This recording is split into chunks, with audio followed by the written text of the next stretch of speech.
Main প্রয়োজন রাস্তাটা। রাস্তা ছাড়া আমরা তো বাঁচতে পারছি না। আমার মানে দেখেন বার হতেই পারছি না। ওপার যে যাতে আমাদের সমস্যা।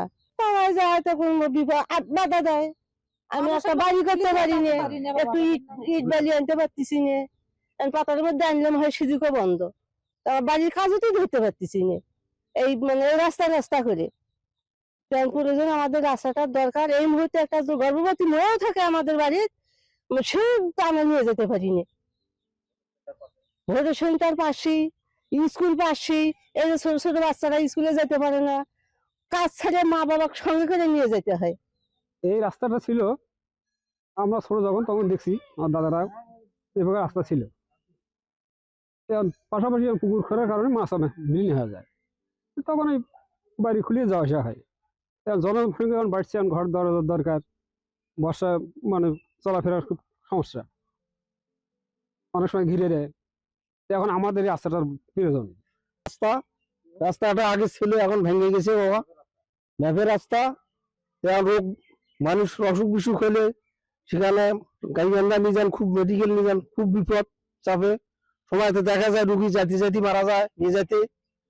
এর সামনে আছে, সেন্টার আছে, ভোটার সেন্টার আছে, সেখানেও যাওয়া আসে মুশকিল। 400 লোকের চলাফেরা এখানে বাবা। বর্ষা মাস আইলে খুব বিপদ বেজে যায়, চলবলে লেখাপড়া স্কুলে যেতে। রাস্তাটার আমার খুব প্রয়োজন, রাস্তাটা আমার কারো একটু করে দেওয়া নাকি বাবা। এটা ম্যাপের রাস্তা, কিন্তু আমার দাদারা সবাই চলাফেরা করতো, আমরা দেখছি তারা ছোটবেলাতে চলাফেরা করতো। কিন্তু এখন ওই যখন দুই পাশে পুকুর থাকার কারণে রাস্তাটা বিলীন হয়ে আসে, তখন বাড়ির ভিতর দিয়ে চলাফেরা করা শুরু করে। কিন্তু আস্তে আস্তে জনসংখ্যা বাড়ার কারণে এখন বাড়ি দিয়ে হিজিবিজি করে বাড়ি করতেছে। এমন রাস্তা, সেখানে একটা ভ্যান আসবে, মানে সাধারণভাবে যে মানুষ চলাচল করবে সেটাও সম্ভব হচ্ছে না। কেউ যদি কোনো অসুস্থ হয়ে পড়ে, কোনো তাদের নিয়ে যাবো আমরা, গাইবান্ধা হোক অথবা পলাশবাড়ি হোক, বা আমাদের কোনো নিকটতম কোনো ডাক্তারের কাছে, তা সম্ভব হচ্ছে না। আমরা কিভাবে, আমাদের রাস্তাটা প্রয়োজন। এই রাস্তাটা আমরা ঠিক আমরা চাচ্ছি আমাদের রাস্তাটা যেন হলে আমাদের দুর্ভোগ থেকে মুক্তি পাবো। ভাই, আমাদের এটা ম্যাপের রাস্তা। আমাদের এই পাড়াতে 400-500 লোক বসবাস আমরা করি এখানে। তো এই ম্যাপের রাস্তা দিয়ে, রাস্তা না থাকার কারণে আমরা মালিকানাধীন দিন জায়গা অন্য জায়গা দিয়ে আমরা যাতায়াত যাওয়া আসা করি। তো এই যাতায়াত যাওয়া আসা করার কারণে বর্ষার দিনে আমাদের বাধাপ্রাপ্ত হতে হয়। এখানে বিভিন্নভাবে যাতায়াত বন্ধ বা নিষেধ করে দেয়, যাওয়ার কারণে আমরা এতগুলো লোক তো যাওয়া আসা করতে পারি না। তো আমরা এই রাস্তাটার জন্য আবেদন করেছিলাম এর আগে, মেম্বার চেয়ারম্যান তাদেরকে আমরা অবগত করেছি। তারা প্রতিশ্রুতি দিছে যে আমরা ইনশাল্লাহ যদি আমরা ভোটে জয়ী হতে পারি আমরা করে দেবো। কিন্তু তারা ভোটে জয়ী হওয়ার পরে দেখা যায় তারা আর কোনো ভ্রুক্ষেপ করে না এবং আসেও না। তাই আমাদের এখানে খুব যাতায়াতের একটু সমস্যা হয়ে গেছে। ওপাশে আমাদের যান ছিল, যানও বন্ধ হয়ে গেছে। আমাদের কয়েকশো বিঘা সম্পত্তি এখানে, এ পাশেও আছে, এ পাশেও আছে। এক পাশে তো সমস্যা হবে না, সমস্যা হলে চতুর্পাশেই হবে।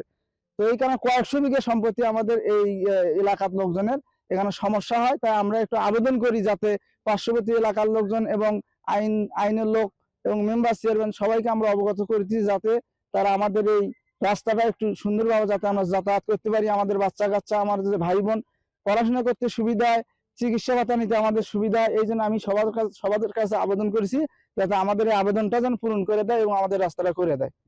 6 নং ওয়ার্ডের রাজনগর যে রাস্তাটি আপনি দেখে আসলেন, আসলে এই রাস্তাটি ম্যাপের রাস্তা।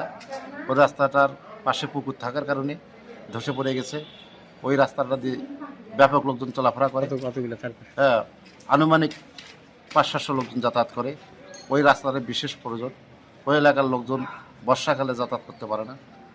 আমি আপনাদের মাধ্যমে অনুরোধ করব যে আসলে দুজন কর্মকর্তারা যেন বিষয়টা দেখে তদন্তপূর্বক ব্যবস্থা গ্রহণ করে। ধন্যবাদ। বেতকাপা ইউনিয়নের তাজনগর গ্রামে জনদুর্ভোগের যে রাস্তাটার ব্যাপারে আপনাদের কাছে আমরা জানলাম এইমাত্র। স্থানীয় জনগণের আবেদনের প্রেক্ষিতে আমরা অতি দ্রুত এই রাস্তার সংস্কার বা রাস্তা নির্মাণের জন্য আমরা উদ্যোগী হব। তো বলে রাখা ভালো যে এই মুহূর্তে আসলে যে কোনো ধরনের প্রজেক্ট নেওয়া বা এই ধরনের কার্যক্রমগুলো নির্বাচনকালীন সময়ে সরকার বারিত করে রেখেছে। ইনশাল্লাহ নির্বাচনটা আমরা ভালোভাবে পার করে এই জিনিসগুলো আমরা খুব দ্রুততার ভিত্তিতে আমরা উদ্যোগী হব।